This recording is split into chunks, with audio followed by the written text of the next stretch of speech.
I have always loved the sounds of a classroom, the quiet that sparks with possibility just before students shuffle in, the murmur of ideas bouncing back and forth as we explore the world together, the laughter and tiny moments of surprise you find in materials you've taught a million times.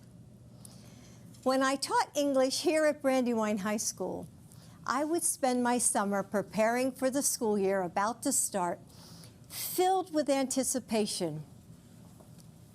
But this quiet is heavy. You can hear the anxiety that echoes down empty hallways. There's no scent of new notebooks or freshly waxed floors. The rooms are dark as the bright young faces that should fill them are now confined to boxes on a computer screen.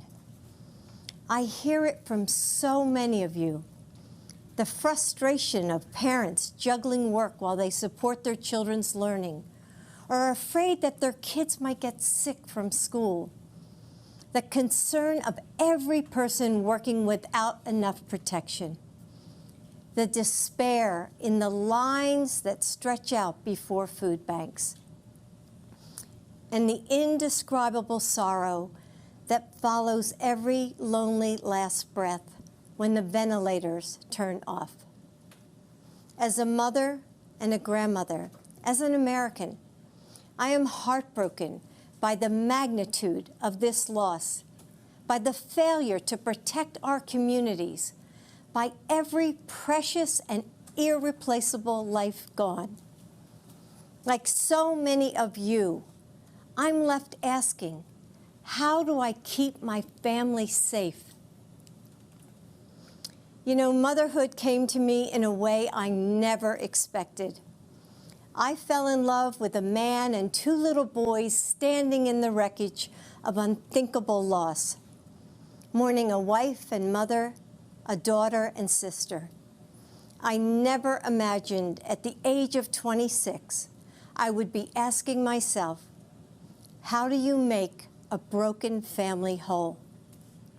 Still, Joe always told the boys, Mommy sent Jill to us, and how could I argue with her?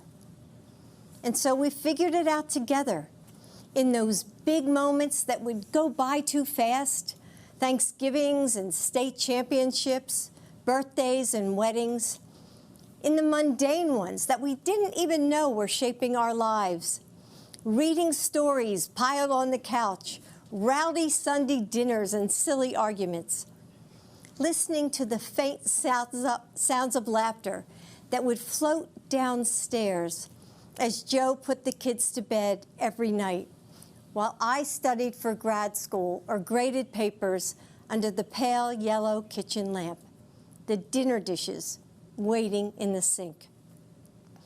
We found that love holds a family together. Love makes us flexible and resilient. It allows us to become more than ourselves together. And though it can't protect us from the sorrows of life, it gives us refuge, a home. How do you make a broken family whole? The same way you make a nation whole. With love and understanding, and with small acts of kindness, with bravery, with unwavering faith. You show up for each other in big ways and small ones, again and again. It's what so many of you are doing right now for your loved ones, for complete strangers, for your communities. There are those who want to tell us that our country is hopelessly divided, that our differences are irreconcilable. But that's not what I've seen over these last few months. We're coming together and holding on to each other. We're finding mercy and grace in the moments we might have once taken for granted. We're seeing that our differences are precious and our similarities infinite. We have shown that the heart of this nation still beats with kindness and courage. That's the soul of America Joe Biden is fighting for now. After our son Beau died of cancer, I wondered if I would ever smile or feel joy again. It was summer, but there was no warmth left for me. 4 days after Beau's funeral, I watched Joe shave and put on his suit. I saw him steel himself in the mirror, take a breath, put his shoulders back, and walk out into a world empty of our son. He went back to work. That's just who he is.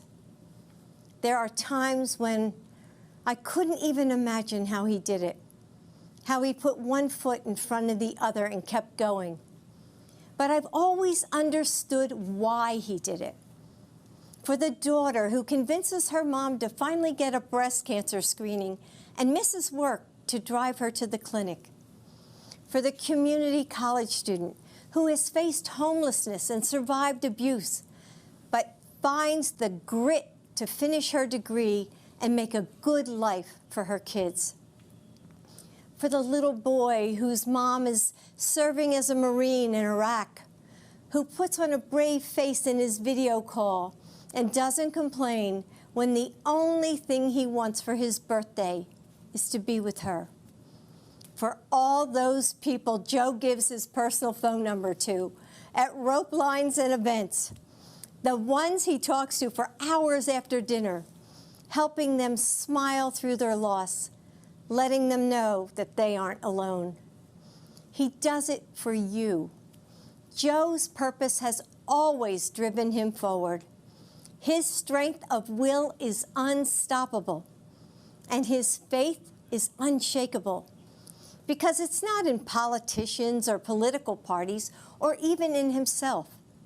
It's in the providence of God. His faith is in you, in us. Yes, so many classrooms are quiet right now. The playgrounds are still. But if you listen closely, you can hear the sparks of change in the air.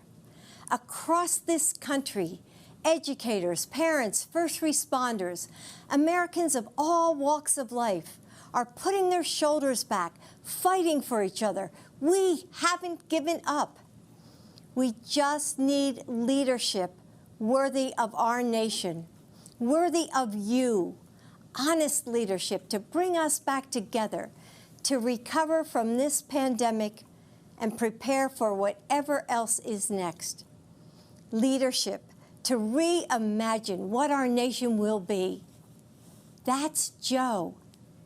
He and Kamala will work as hard as you do every day to make this nation better.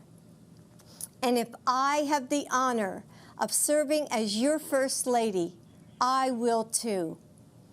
And with Joe as president, these classrooms will ring out with laughter and possibility once again.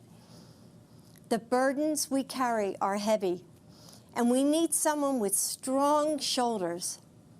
I know that if we entrust this nation to Joe, he will do for your family what he did for ours.